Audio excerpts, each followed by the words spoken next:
안녕하세요. 행복한 안식일입니다. 오늘도 우리에게 생명을 주시고 이렇게 함께 모이게 하셔서 영원한 생명에 대한 소망을 나누게 하신 하나님께 찬양과 영광을 돌립니다. 우리가 이렇게 숨쉬며 살아가는 동안에 함께 주님을 찬양하며 예배할 수 있다는 것이 우리에게 얼마나 큰 축복이며 은혜인지 깨닫는 귀한 안식일 되시기 바랍니다. 현재 코로나로 인한 전 세계 사망자는 211만 6천 명을 넘어서고 있습니다. 백신이 접종되고 있고 치료제가 개발되고 있는 현재에도 너무도 많은 사람들의 생명이 무서운 질병 앞에 꺼져가고 있습니다. 지금 이 순간에도 누군가는 사랑하는 가족들을 잃고 눈물을 흘리며 마음 아파하고 있을지 모르는데요. 죽음은 언제나 우리 곁에 있었지만 최근 코로나 사태로 인해 죽음이 더 한층 우리 곁에 가까이 있는 것처럼 느껴집니다.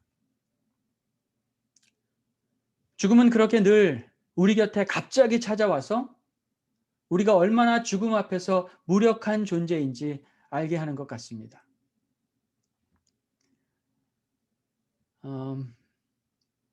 앞서 광고 드렸던 대로 저희 가족도 지난 일요일 밤 사랑하는 사촌 동생이 주안에서 잠들었다는 소식을 들어야 했습니다. 한국으로부터 한 통의 메시지를 받은 저희 와이프가 갑자기 울기 시작해서 무슨 일인가 해서 메시지를 보았더니 제 와이프의 사촌 동생이 40대 초반의 젊은 나이에 죽음을 맞았다는 소식이었습니다. 암 선고를 받고 6개월밖에 살 수 없다는 의사의 말을 듣고도 하나님의 은혜로 1년 반을 더 살았지만 결국 죽음을 이기지 못했습니다.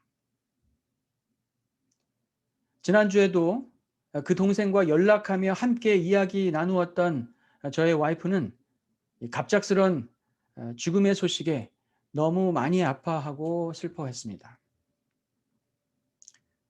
한 주 내내 문득문득 생각날 때마다 너무 불쌍하고 안타까운 마음에 여러 번 슬픔을 참아야 했습니다.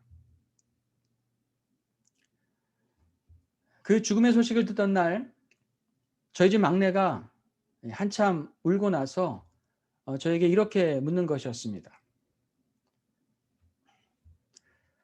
왜 좋은 사람들이 죽어야 해요? 저는 그 질문에 정신이 바짝 들어서 마음을 추스리고 막내딸에게 죽음에 대해서, 예수님에 대해서 설명했습니다. 믿는 자에게 죽음이 온다 해도 이것이 결코 끝이 아니라는 사실을 이야기해 주었습니다. 여러분 가운데도 죽음으로 인해 사랑하는 사람들과 잠시 헤어지신 분이 있으실 텐데요. 사랑하는 사람들의 죽음이 여러분들에게 지금도 울림으로 다가오고 있습니까? 그 죽음들로 인해 여러분의 삶을 살펴보게 되고 여러분의 죽음을 준비하는 이유가 되고 있나요? 그 동생의 죽음이 너무도 마음 아픈 일이지만 그 죽음 앞에 선 우리 모든 가족들에게는 산다는 것, 그리고 죽는다는 것이 무엇인지 다시 한번 생각하게 하는 시간이 되었습니다. 성경에서는 아담과 하와가 범죄한 이후 인간에게 죽음이라는 것이 시작되었다고 말씀하고 있습니다. 로마서 5장 12절입니다. 그러므로 한 사람으로 말미암아 죄가 세상에 들어오고 죄로 말미암아 사망이 들어왔나니 이와 같이 모든 사람이 죄를 지었으므로 사망이 모든 사람에게 이르렀느니라. 이렇듯 범죄한 아담으로 말미암아 사망이 들어왔지만 정작 그 죽음을 최초로 맞은 사람은 아담과 하와가 아닌 그들이 사랑하는 아들 아벨이었습니다. 죽음이 무엇인지 알지 못했고 경험해보지 못했던 아담과 하와는 그의 사랑하는 아들 아벨이 다른 아들인 가인에 의해 죽임을 당했을 때 그 죽음의 무서움과 고통을 경험했습니다. 그 아들의 비참한 죽음 이후 감당하기 어려운 슬픔이 조금 가라앉았을 때쯤 그들은 그 슬픔을 이겨내고 그 아픔을 극복하기 위해 하나님이 주신 생명의 약속을 붙들었습니다. 사랑하는 아들 아벨을 다시 만날 수 있는 유일한 소망, 인류를 위한 소망, 인류를 위한 어린 양, 여자의 후손 예수 그리스도에 대한 믿음과 소망을 붙들었습니다. 예수 그리스도를 향한 믿음과 소망을 가진 자들에게 죽음은 결코 끝이 아닙니다. 죄로 시작된 죽음의 저주는 온 인류를 흔들어 놓고 있지만 예수 그리스도께서 죽음을 이기시기 위해 십자가에서 죽으셨다는 것을 믿는 자들에게는 힘을 발휘하지 못합니다. 로마서 6장 23절은 이렇게 말씀합니다. 죄의 싹은 죽음이요 하나님의 선물은 우리 주 예수 그리스도 안에서 누리는 영원한 생명입니다. 죄로 인해 죽음은 모든 인류가 갚아야 할 빚이 되었습니다. 그러나 예수 그리스도께서 십자가에서 죽으심으로 그 죄값을 우리를 대신해 모두 갚으셨고 영원한 생명을 우리에게 선물로 주셨습니다. 믿는 자에게 죽음은 끝이 아니라 부활로 이어지고 새로운 생명으로 이어지는 것입니다. 우리들이 만약 죽음의 저주를 이기신 주님의 십자가를 믿는 자들이라면 죽음에 대한 해결책을 가지고 있는 자가 되는 것입니다. 우리가 이런 강한 믿음을 가지고 예수 안에서 소망을 굳건히 붙들고 있을 때 우리는 우리 곁에 다가온 죽음들을 두려워하지 않게 될 것이고 언제든지 우리에게도 올 수 있는 그 죽음에 대해 의연하게 받아들일 수 있게 될 것입니다.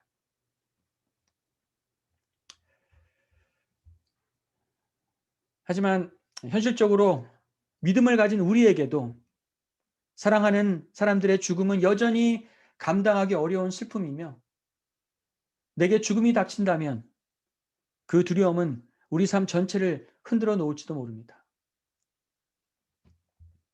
그러나 예수 그리스도께서 그 죽음을 이기기 위해 이 땅에 오셨다는 것을 믿고 있고 믿는 자에게 영원한 생명이 선물로 주어졌다는 것을 믿고 소망하고 있기 때문에 우리는 이렇게 죽음 앞에서 나약한 자로 살아갈 수는 없는 것입니다. 죽음에 대한 영적이고 현실적인 해답을 가지고 있어야 할 것입니다. 오늘날 대부분의 일반 사람들은 엄연히 존재하고 있는 죽음을 감추려 합니다. 죽음이 두렵기 때문이죠. 마치 죽음이 없는 것처럼 살아갑니다. 죽음은 인간 누구에게나 찾아오는 자연스러운 현상이지만 죽음에 대한 두려움은 우리 모두를 죽음에 대해 침묵하게 만듭니다. 그러나 죽음이 우리에게 가르쳐주는 진리가 있습니다. 그것은 누구나 다 죽는다는 것, 그리고 언제 어떻게 죽을지 아무도 모른다는 것입니다. 죽음은 피한다고 피할 수 있는 것이 아닙니다. 죽음을 깊이 생각하고 준비해야 하는 것입니다. 러시아의 문호 톨스토이는 죽음에 대해 이렇게 이야기했습니다. 이 세상에 죽음만큼 확실한 것은 없다. 그런데 사람들은 겨우 살이는 준비하면서 죽음은 준비하지 않는다. 늘 사람에 대해 연구하며 사람의 이야기를 다루었던 톨스토이는 인간이 얼마나 죽음을 두려워하며 죽음의 공포를 피하려고만 하는지 이야기하고 있습니다. 죽음은 평소 가까이 하고 깊이 생각하고 준비해야 하는 것이라고 말하고 있는 것입니다. 오늘날 많은 심리학자들도 사람들에게 죽음을 두려워하지 말고 죽음에 대해 자주 이야기하라고 권하고 있습니다. 지금 보시는 사진 속 사람들은 무엇인가 진지하게 이야기를 나누고 있는데요. 이들은 지금 죽음에 대해 이야기 나누고 있는 중입니다.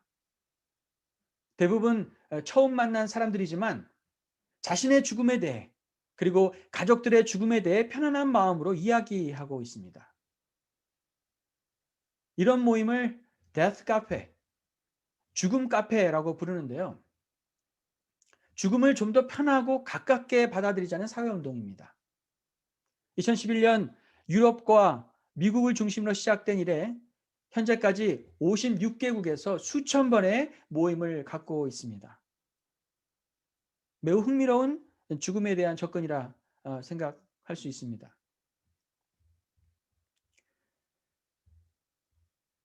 또한 영국에서는 2009년부터 매년 5월이 되면 일주일간 국가적 차원에서 죽음 알림 주간을 갖고 있습니다.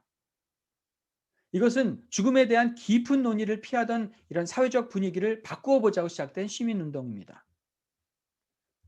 이 주간 동안 사람들은 자신의 죽음에 대해 생각해 보고 준비하도록 권유받게 됩니다.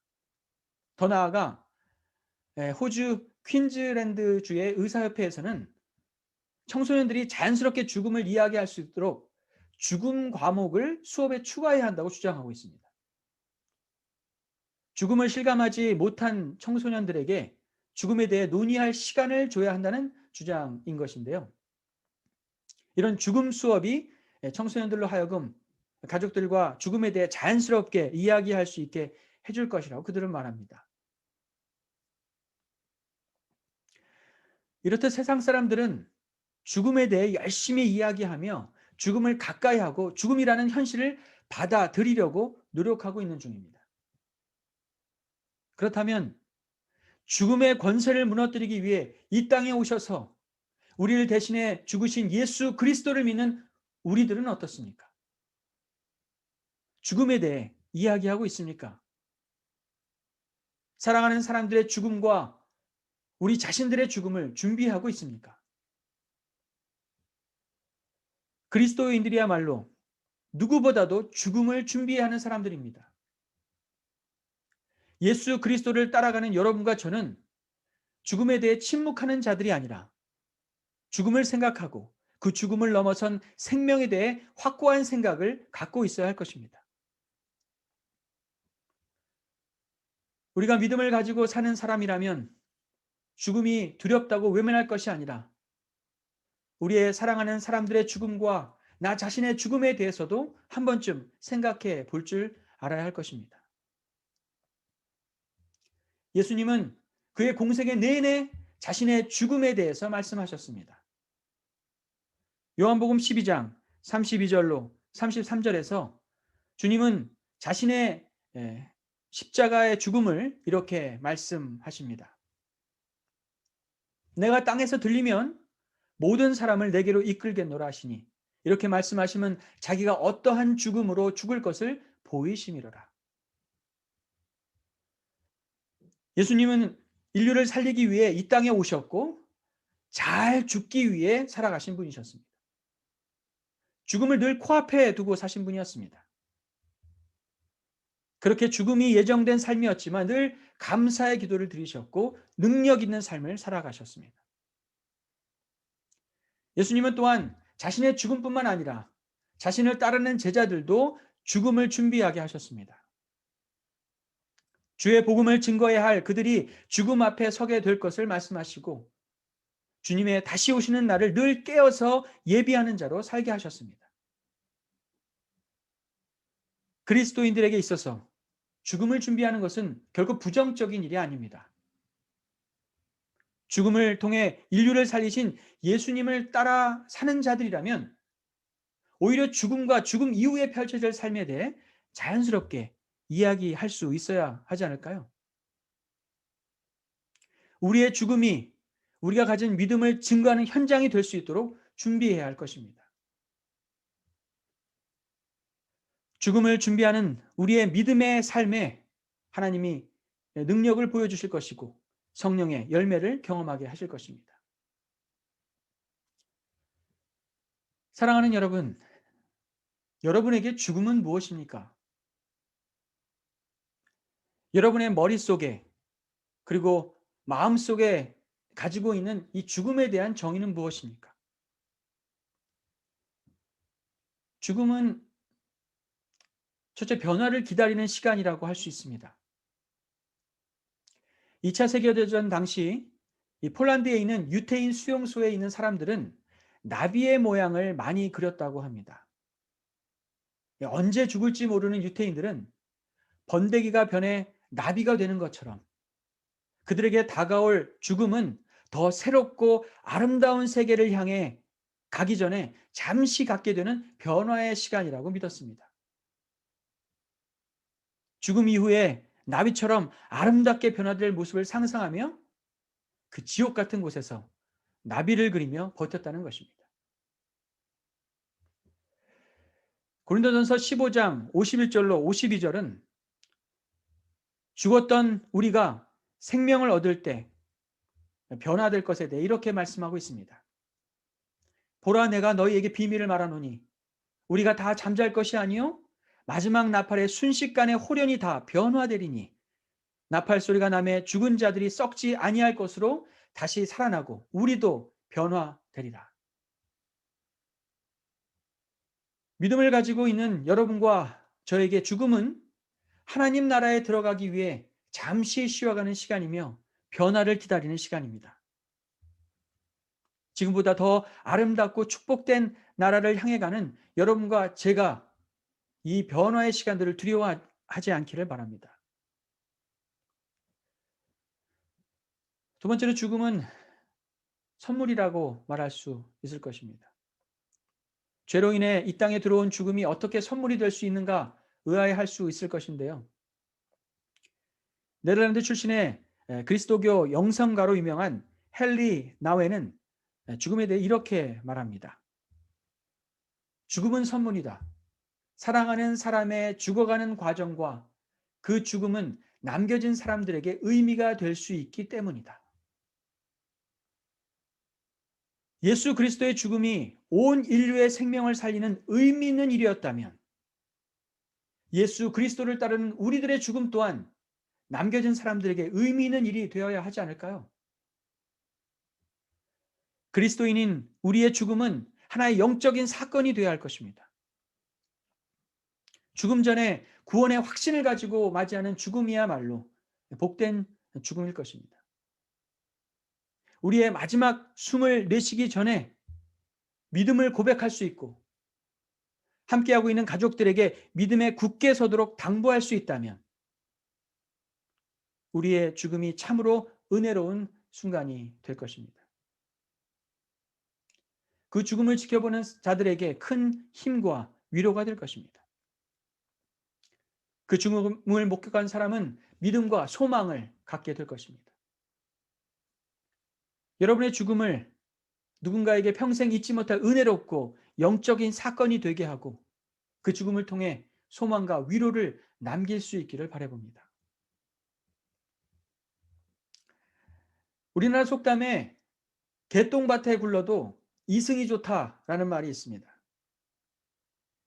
하루라도 이 땅에서 더 살고자 하는 이 사람의 욕망이 잘 표현된 속담인데요.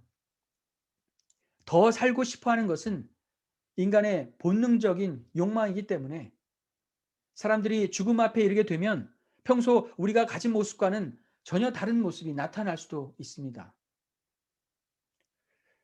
여기 죽음을 앞둔 사람들의 모습을 잘 설명한 사람이 있습니다.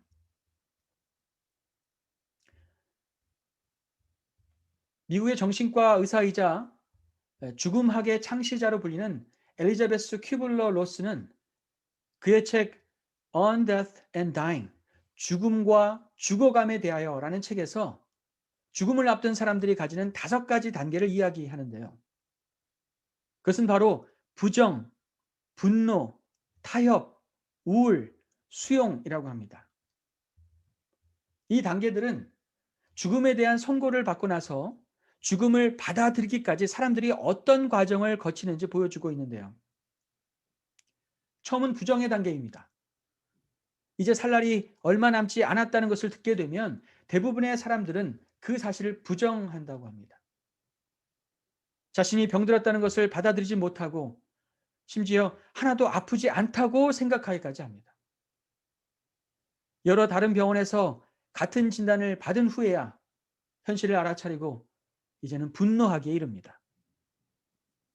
이 분노의 단계에서는 모든 사람에게 화를 냅니다. 자기 자신에게도 화가 납니다. 또한 하나님에게도 화가 납니다.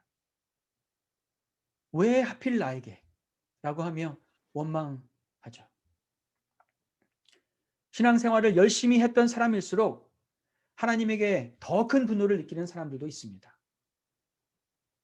하나님을 향해 분노하는 이들의 모습이 자칫 신앙이 약해진 것처럼 보일 수 있지만 분노를 통해 이들은 자신의 감정을 표현하고 있는 것일 뿐입니다. 그 다음은 타협의 단계입니다. 이때부터 사람들은 죽음에 대해 생각하기 시작합니다. 하나님께 타협을 시도합니다. 저를 살려주시면 이렇게 어떻게 하겠습니다. 딸이 학교에 들어갈 때까지만, 아들이 결혼할 때까지만 살게 해주세요 라고 기도하게 되죠. 그 다음엔 우울의 단계를 지나게 되고 자신의 죽음을 마침내 수용하는 단계에 이르게 됩니다. 이때는 주변 사람들이 삶을 아름답게 마무리할 수 있도록 도와줘야 할 단계입니다. 그런데 일본에서 죽음학에 대해 가르치는 독일계 신부인 알폰스 디켄 박사는 죽음 앞에 선 사람들의 이 5가지 단계 뒤에 한 가지 단계가 더 있다고 주장합니다. 그것은 바로 희망입니다. 자신의 죽음을 받아들인 사람들은 죽음 이후의 세계에 대해 생각하게 된다는 것입니다. 믿음을 가진 사람들은 하나님의 나라와 영원한 생명에 대한 확신을 가지고 희망을 품는다는 것입니다. 이 희망이야말로 마지막 삶의 여정에 위로와 힘을 더해줄 수 있는 것입니다.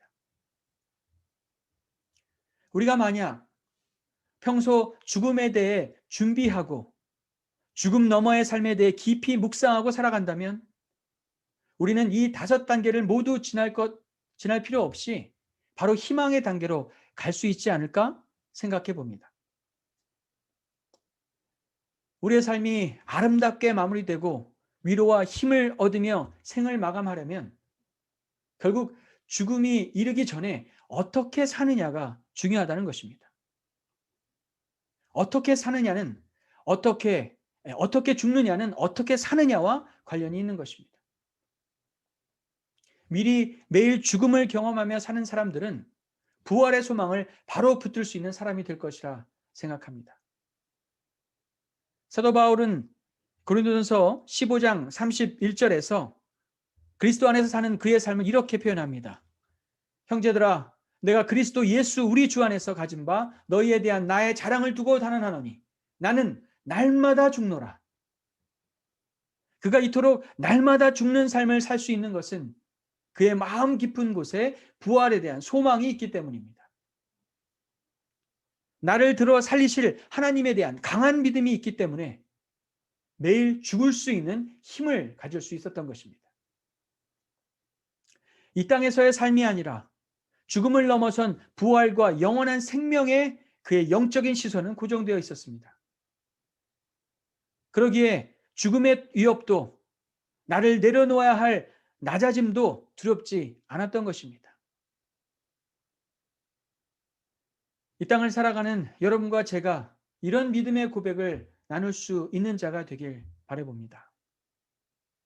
내가 매일 죽어도 두려울 것이 없고 매일 낮아져도 아무렇지 않은 나를 죽음에서 건져주시고 수치와 모욕에서 나를 일으켜 세우실 하나님만을 생각하며 매일 죽노라고 고백하는 여러분과 제가 되길 간절히 바랍니다.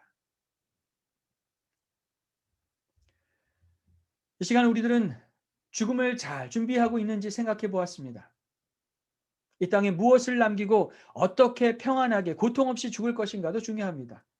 하지만 무엇보다 우리는 우리의 죽음 이후에 이어지는 영원한 생명에 대한 확신과 믿음을 가지고 살아가야 할 것입니다. 우리는 모두 다 죽습니다. 그러나 이것이 결코 끝이 아닙니다. 우리가 사랑하는 사람들의 죽음, 그리고 우리의 죽음은 영원한 생명으로 이어지는 길이 되어야 할 것입니다. 우리에게 생명을 주신 예수님을 믿는 여러분과 저는 이젠 죽음에 대해 자연스럽게 이야기할 수 있어야 합니다. 죽음이 우리와 우리가 사랑하는 사람들의 삶을 흔들어 놓지 않도록 믿음과 소망으로 살아가야 할 것입니다. 우리는 더욱 믿음과 소망을 가지고 우리의 죽음과 사랑하는 사람들의 죽음에 대해 이야기할 수 있어야 할 것입니다. 우리가 스스로 우리의 죽음을 이야기하지 않으면 여러분의 가족들은 여러분의 믿음과 소망을 알 길이 없습니다. 여러분이 죽음을 넘어선 믿음과 소망을 말하지 않으면 여러분의 죽음 앞에서 가족들은 불확실과 슬픔 속에 너무도 힘든 시간들을 갖게 될 것입니다. 우리가 우리의 죽음을 이야기하기 시작할 때 우리는 스스로도 깨닫게 될 것입니다. 우리가 정말 주님 안에서 구원에 대한 확신과 믿음이 있는지를 확인하게 될 것입니다. 지난 일요일에 주 안에서 잠든 그 동생이 죽기 전까지 주변 사람들에게 사랑한다는 말을 자주 했습니다. 저희 와이프에게도 사랑한다고 말했다고 합니다. 죽기 바로 전에는 엄마를 힘겹게 부르고 나서는 사랑한다고, 안아달라고 말했다고 하네요. 죽어가는 젊은 딸을 안아주며 나이든 어머니는 사랑한다고, 예수님 믿자고 이야기했다고 합니다. 그렇게 사랑하면서 믿음을 가지고 그 동생은 주 안에서 잠들었습니다. 주님이 오시는 부활의 아침, 그 믿음대로 새 생명을 가지고 그 동생은 일어날 것이고 우리는 함께 만나 사랑한다고 말할 것입니다. 이제 그 동생의 죽음 이후에 남아있는 사람들에게 숙제가 남겨졌습니다. 그 동생에게는 두 딸이 있습니다. 특히 이제 겨우 중학생인 둘째 딸을 생각하면 마음이 무거운데요. 엄마가 살아있는 동안 이 아이가 늘 엄마 곁을 지켜왔습니다. 항상 엄마를 간호하며 엄마의 손발이 되어 주었는데요. 엄마가 죽던 날 그 아이가 이렇게 말하며 울더랍니다. 난 친구도 없고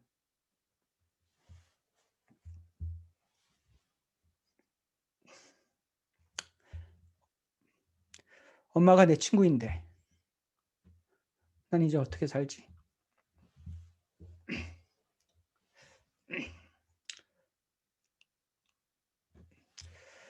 저는 이 아이가 엄마를 생각할 때마다 더욱 믿음으로 살아가겠다고 결심하기를 바랍니다.